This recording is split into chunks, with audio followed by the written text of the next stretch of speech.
Well, we're here in Wellfleet with the Wellfleet Oyster project. I wanted to give you a little bit of background on how this came to be and what we're trying to do here. The town is facing increasing requirements from the federal government and the state Environmental Protection Agency to clean up our waters and bring these water bodies into what's considered excellent water quality standards.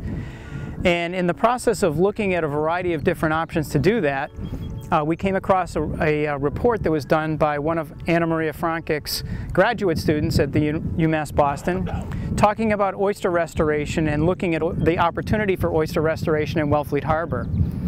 Coupled with her work, we had some other folks who had encouraged us to look at oysters as a means of improving water quality.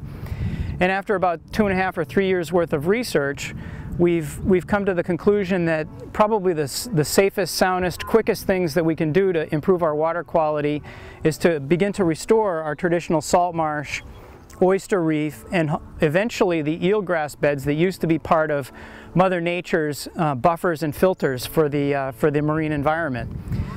The alternative would be to spend potentially millions and millions, even hundreds of millions of dollars on sewer systems to remove nutrient way upstream.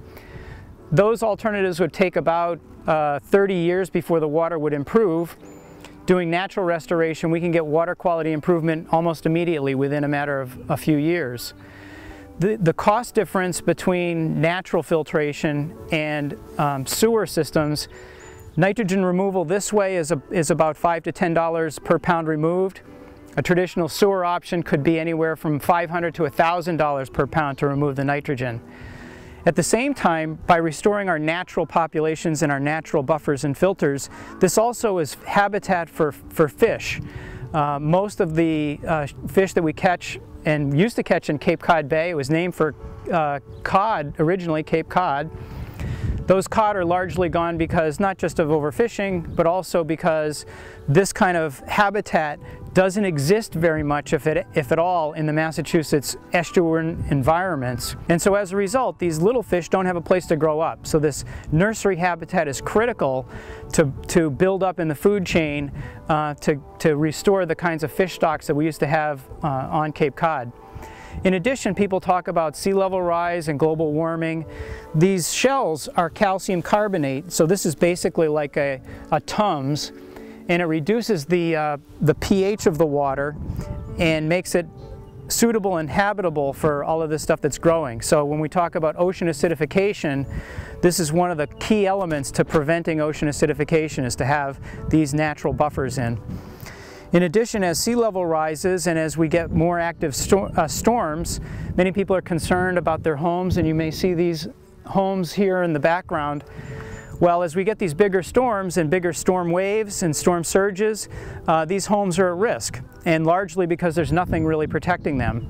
Historically, you had salt marsh, hard substrate like oyster reef, and these things act as natural buffers to diminish the energy of waves as they come in.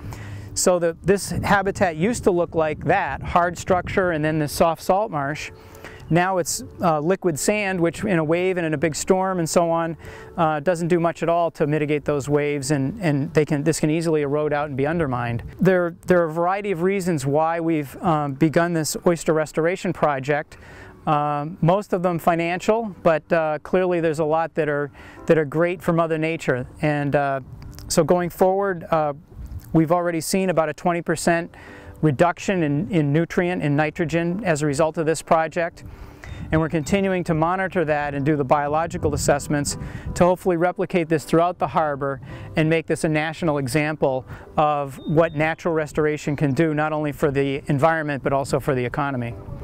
This will be a real win-win also for the commercial shell fishermen. As we get more population, there's more spawning and ultimately more oysters that can be harvested. So really it's a complete win-win-win kind of a scenario, and that's what this project's really all about.